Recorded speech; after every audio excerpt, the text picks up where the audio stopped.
Of nowhere, a woman from the neighborhood, known for her over-the-top HOA antics, decides to intervene. She blocks the entire procession, starts yelling at the drivers, and even demands they move. At first, it's unclear what her problem is, but soon enough, it becomes clear she's crossing a line. Little did she know, what she was doing was not only disrespectful, but also a criminal offense. But that's not where the story ends. The situation escalates quickly, and before long, the police are involved, leading to an arrest. How did it all spiral so out of control? And what happened to the woman who thought she could get away with it? Stay tuned, because this one takes some unexpected turns. To fully understand how this all unfolded, let's take a step back. The woman at the center of this fiasco wasn't just any neighbor. She was the type of HOA Karen who thought she had a say in everything, from the color of your mailbox to how many guests you could have at a barbecue.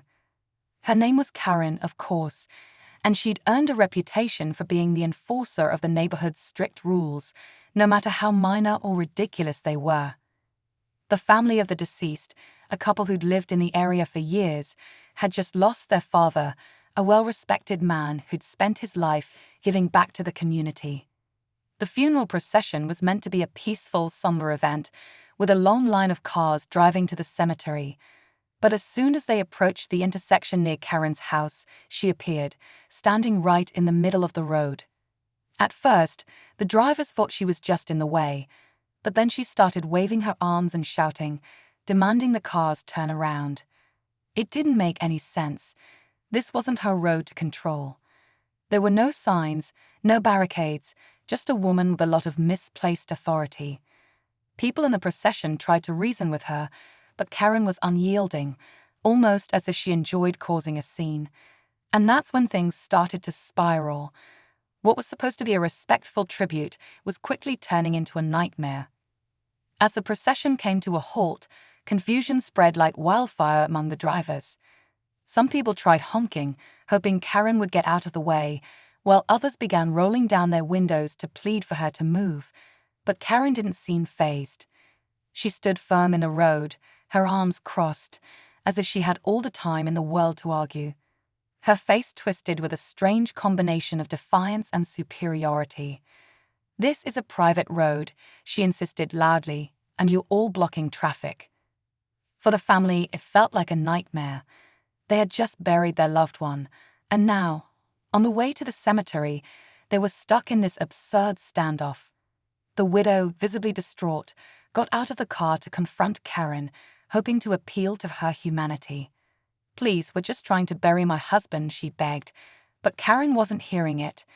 In her mind, this was her turf, and no one was going to tell her otherwise. A few of the neighbors, who had witnessed Karen's behavior before, began to murmur among themselves. Some of them sided with the family, urging Karen to stop being so unreasonable, but others, those who feared Karen's wrath, remained silent, too afraid to speak up. Meanwhile, the tension kept building. It wasn't just a fight over a road anymore. It was about power, control, and a woman who had clearly gone too far. As minutes ticked by, it became clear that Karen wasn't about to move. And that's when things took another dark turn. The family, fed up with trying to reason with her, decided to call the police. They couldn't believe they had to resort to this just to bury their loved one. But even as they dialed the number, Karen seemed to grow more confident, as if she knew that her actions were about to escalate. And in that moment, the real conflict was just beginning. The moments felt like hours.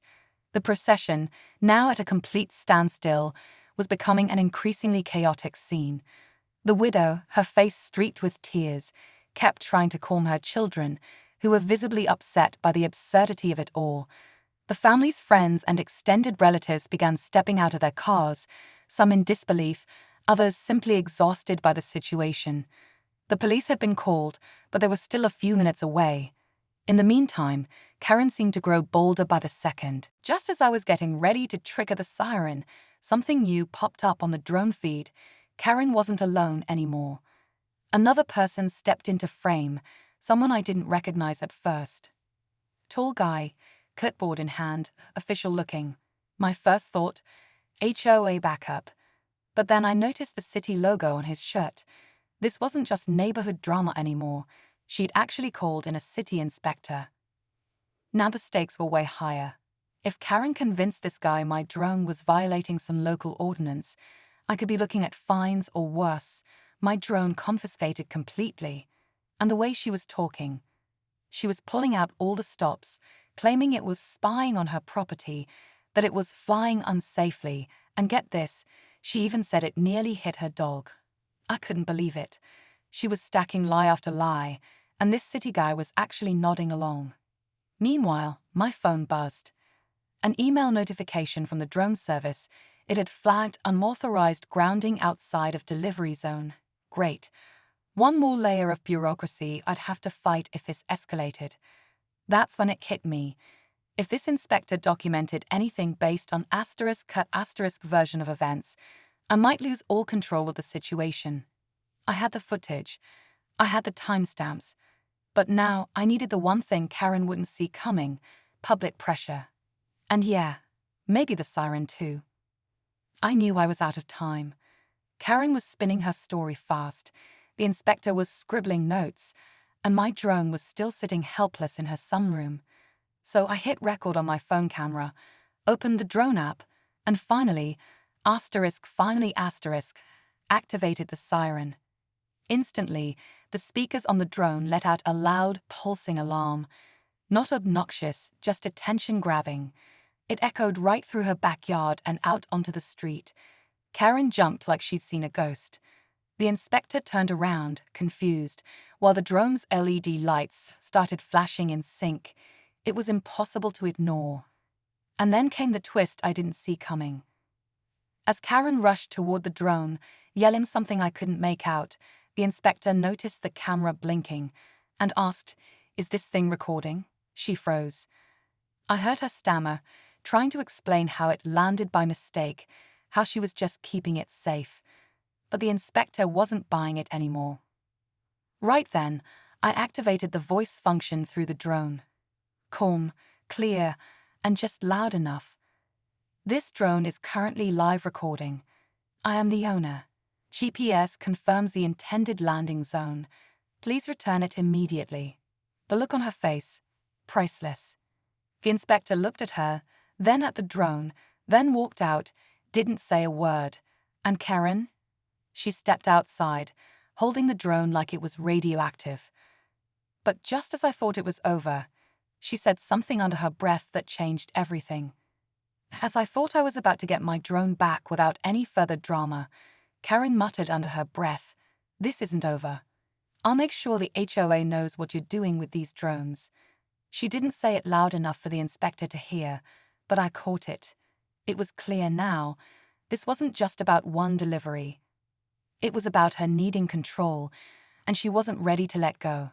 The inspector looked at her, then at the drone, then walked out, didn't say a word. And Karen, she stepped outside, holding the drone like it was radioactive. But just as I thought it was over, she said something under her breath that changed everything. As I thought I was about to get my drone back without any further drama, Karen muttered under her breath, "This isn't over. I'll make sure the HOA knows what you're doing with these drones." She didn't say it loud enough for the inspector to hear, but I caught it. It was clear now. This wasn't just about one delivery. It was about her needing control, and she wasn't ready to let go. I wasn't sure what her next move would be, but I knew she wouldn't stop until she found some way to turn this into a bigger fight. But in that moment, with the drone finally back in my hands and the inspector gone, I realized something important. I didn't have to fight her alone anymore. The footage was there, the neighbors had seen it, and the community was starting to wake up to the idea that Karen was no longer the authority she thought she was. As I walked away, I smiled. Sometimes you have to use a little creativity to take control of a situation, especially when it's someone like her. And hey, next time I order a drone delivery, I'll make sure Karen's *, not * on the route.